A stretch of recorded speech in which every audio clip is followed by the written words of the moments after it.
Hey everyone, it's 2023 and Aaron's got a fresh new gig log for you. And that's some crazy shit happened.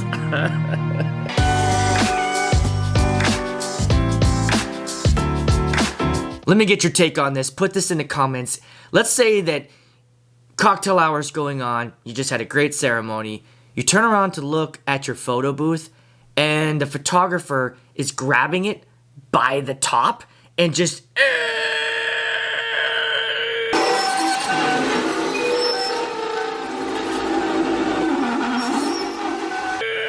dragging it across the floor. It's already been taped down, pulling up the tape, pulling up the cables.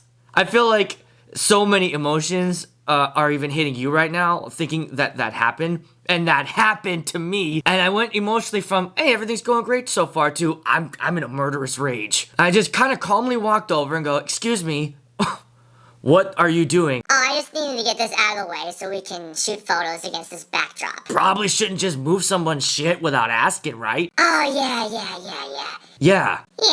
Yeah. I saw red. I'm so pissed. So what do? I think I had two options. Get pissed off at her and stay that way the rest of the night and just kind of stay standoffish, or be the bigger person and just move on. And that's what I did. I just forgave her in my head. I was like, fine, it's fine, whatever.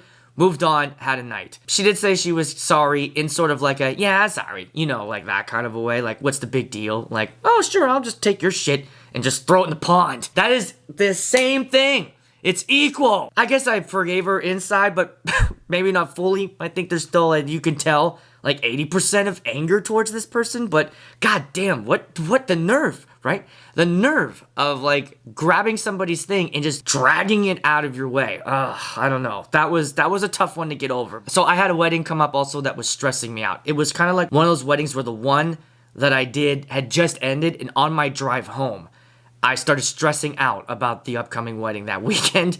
And the thing that stressed me out the most was the fact that we were doing the ceremony outside in January. I tried everything out here the week of. So I had about the same kind of weather. So I took my Everse 8. I actually was trying two different speakers. I was debating on taking the JBL or the Everse 8. And the thing that was going to set it apart was how well it sounded with my brand new lavalier mic that I bought. I still have the digital Sennheiser receiver, but I bought a new lav mic to go with it. And I think this might be a game changer for those out there like wanting to step up your ceremony. One of the things I noticed about the one I bought, this one specifically said it was good for theater. In a theater production, the lav mic is intentionally supposed to pick up voice to project through a sound system. A lot of the other lavalier mics that we have are mostly like for broadcast, you know, like a TV or film where it's not going through a PA, it's going into a digital recorder. Having one that specifically is purposed for a theater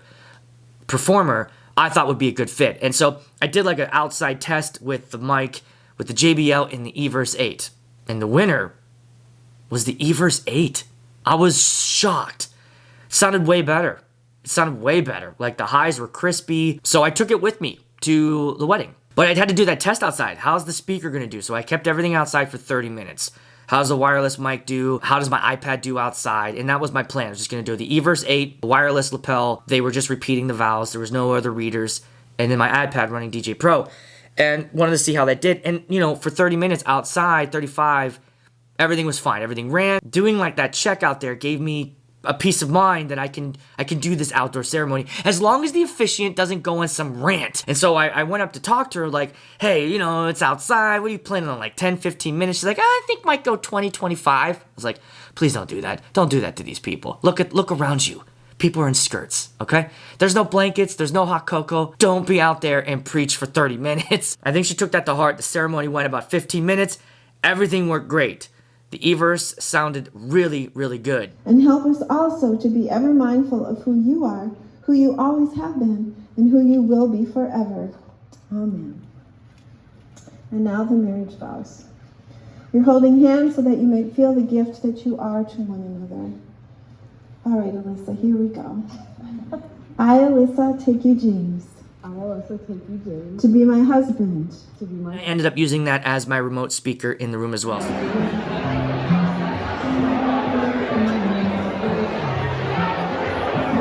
I'm gonna do something no politician will ever do. I'm gonna admit that I was wrong.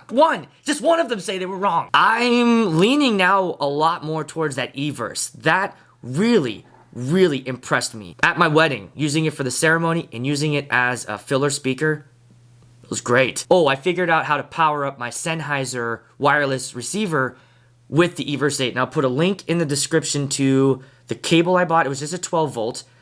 And then I had like one of those adapters that have adapted the 12 volt cable into a smaller one. And I don't know what the pin was, but I was lucky. I just had one at my house. I was going through and just like putting it in, inserting it like a drunken prom date, just trying to figure out which hole it fit. I found one that actually fit. And so that powers up my Sennheiser. So those of you out there with the Sennheiser and the Everse, it is possible to power your receiver. I had this crazy old guy come up to me, wedding a couple weeks ago. It was during cocktail hour, and you can just tell when they have like a agenda, right? They have that look. They're just staring at you the whole time they're walking. You know, you're looking down, you look up, you see them coming towards you, and you're like, oh, maybe they're going, no, they're, oh God, he's coming to me. Oh fuck, what's he want? This guy comes up, and he's kind of all dressed up. I thought it might have been Grandpa, right? So I was giving him attention. And he's like, hey, listen, I was in this band back in the 60s. Said, you ever heard of Cousin Danny? No. Oh, all right. Well, anyways, that's my band. And I'd love to do like a karaoke set, like sing 3 songs. Okay. When exactly do you want to do this? I'd love to do it during the dance. Like if you could just like, stop everything and, I'll just sing these songs to everybody. Okay. And I literally said this. How do you think that's going to go? Oh, it's going to go great. They're going to love it. I was like, right. But you realize, like, this is a dance. People want to hear songs they know. No one's heard of Cousin Dan except for you, because that's your goddamn band. No. These are good songs, man. This ain't that garage band shit. Don't worry. It's good stuff. Okay. Yeah. You want to do 3? Yeah, I think we should do at least 3. Okay, so what do you do in this situation, right? Right away, I know, like, this fucking guy, right? I went through the usual, like, yeah, this wasn't on the plan of the agenda. I mean, I need an okay from the bride for this. Oh, yeah, no problem. She's definitely going to be all right with this. Right. I asked him who he was in relation to the bride. Like, how, is it Grandpa? And he's like, I'm her aunt's boyfriend. Fuck this guy. The boyfriend? There's a couple ways to play this out. For me, at least. I thought, all right, well, I can nip this in the bud, go up to the bride, bring this out. But then I thought, man, if this doesn't play out, then I'm stressing her out for no reason, right? Going up to her, hey, your aunt's boyfriend wants to do karaoke. Are we doing this or not? I didn't want to, like, put that in her head. If for some reason he chickens out or the aunt wisely talks him out of this. So I thought, let me just leave it as is and address it if it comes to light. I started the dance set and he comes up to me at like the second song and he's like, all right, I'm ready when you are. I'm like, right. So the only way I could get this music, by the way, was to go on some random ass site. Then the 3 songs he wanted, 2 of them I had to buy. And I ain't doing that shit. But then I thought, there's just no fucking way that the bride okayed this. So I walked up to her and I said, hey, are you down for this guy singing right now? She goes, no, I don't. But she had said yes to him. This is why we need to double check, because during the wedding, when somebody comes up to the bride, in my experience, I've noticed that like 9 out of 10 or 10 out of 10 times, the bride will agree to whatever bullshit thing that guest is asking her to do. Because most people aren't super confrontational about this kind of thing. And I feel like now that's our job to step in. That's the wedding planner, the photographer. It's our job to say no for them. When I went up to her and said, do you want to do this thing? And she was like, no, please. I'm like, okay. I literally looked at her and go, then we're not fucking doing it. And she was like, oh, thank you. Cousin Dan, get on over here. And I put my hands on his shoulders. I was like, hey, look, I think it's great that you're in this band, but this is the bride's day. And this event that you plan, your karaoke thing, save it for the family reunion.